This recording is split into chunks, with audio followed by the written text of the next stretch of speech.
Today, we're digging into the really bold vision of New York City's newest mayor, Zohran Mamdani. And let me tell you, this is a plan that could completely reshape America's largest city. So picture this. It's day one, but the new mayor isn't in some fancy, gilded ballroom. No, he's somewhere way more connected to the city's real pulse, a place that says a lot about its past and where he wants to take its future. And there it is, a disused subway station. Think about that. By choosing a place literally carved out of the city's foundation, Zohran Mamdani, New York's first Muslim mayor, was making a huge statement from his very first moment in office. So who is this new leader? Well, he's just 34 years old. And he isn't just the city's first Muslim mayor. He's also a self-described democratic socialist. And, that label alone signals a fundamental change is coming to how New York City is run. This right here, this single sentence from his campaign, it's the bedrock for everything else we're about to talk about. He calls it an economic rights agenda, and it's all about tackling the city's affordability crisis head-on. So the big question is, how's he going to do it?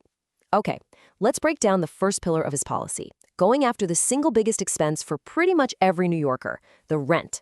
The plan here really has three parts. First up, put a freeze on rent increases for the 2 million people living in rent-stabilized apartments. Second, kickstart a massive wave of new affordable housing construction. And third, go after negligent landlords hard. And when I say massive, I mean it. The scale here is just immense. We're talking about 200,000 new, permanently affordable, union-built homes over the next 10 years. That is a number that could literally alter the city. Now, the agenda basically says that feeling safe in your own home is just part of the puzzle. So the second policy pillar takes that same idea of security and extends it to the streets by completely reimagining what community safety even means. So the big idea here is to move away from traditional policing and start treating violence like a public health issue. That would mean a whole new Department of Community Safety focused on preventing problems. And here's the kicker, sending civilian mental health experts, not armed police, to respond to mental health crises. A major, major change. Okay, so beyond housing and safety, the third pillar of this platform gets into all those daily costs that just add up and can absolutely break a family's budget. This part is all about affordability for everyone. And this goes way beyond just your rent check. The plan calls for city-run grocery stores to sell food at wholesale prices, making every single city bus totally free to ride, and getting rid of an outright ban on all those sneaky hidden fees you see on contracts and bills. For families trying to make it work, there's often one expense that's right up there with housing: childcare. It can be crushing, and that's exactly what the fourth major policy pillar is all about. And this proposal is just sweeping. We're talking universal, free childcare for every single child from 6 weeks old up to 5 years. It's meant to keep young families from getting priced out of the city. It even includes free essentials like diapers and wipes for new moms. So bringing costs down is one side of the coin. The fifth and final pillar of the platform flips it over and looks at the other side, raising incomes. And it does it with a really bold proposal for the city's minimum wage.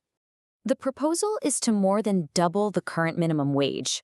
The goal is to get a new city law on the books that would mandate a $30 an hour minimum wage by the year 2030. And look, this isn't just being sold as a simple economic adjustment. It's really framed as a moral argument.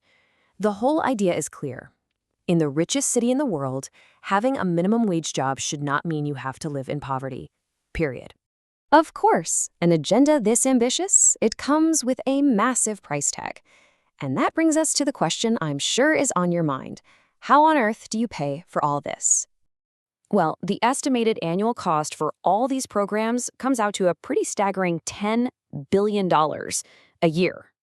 So where's the money coming from? The funding model really relies on two major tax increases, and both of them are aimed squarely at the wealthiest corporations and individuals in New York City. Okay, here's how it breaks down. A corporate tax hike is expected to bring in about $5 billion. Then, a 2% income tax increase on just the top 1% of earners would add another $4 billion. So right there, that gets them to $9 billion of that $10 billion goal. But, even if they get the funding, that's not the final hurdle. Mayor Mamdani himself has talked about the biggest challenge he faces now, that big shift from campaigning to actually governing. And this quote just captures it perfectly. The inspiring, big-picture language of a campaign, the poetry, now has to be translated into the practical, detailed, and, let's be honest, often messy reality of governing, the prose. So his task now is to move from that idealistic vision that inspired a whole movement to the daily grind of city politics. It's about turning those big, bold promises into the specific, nitty-gritty language of laws, budgets, and city programs that actually work. And really, that is the central question hanging over this new administration. As the 111th mayor's term gets started, the whole city, and you could argue the whole nation, is going to be watching to see if the poetry of the campaign can actually become the prose of city law.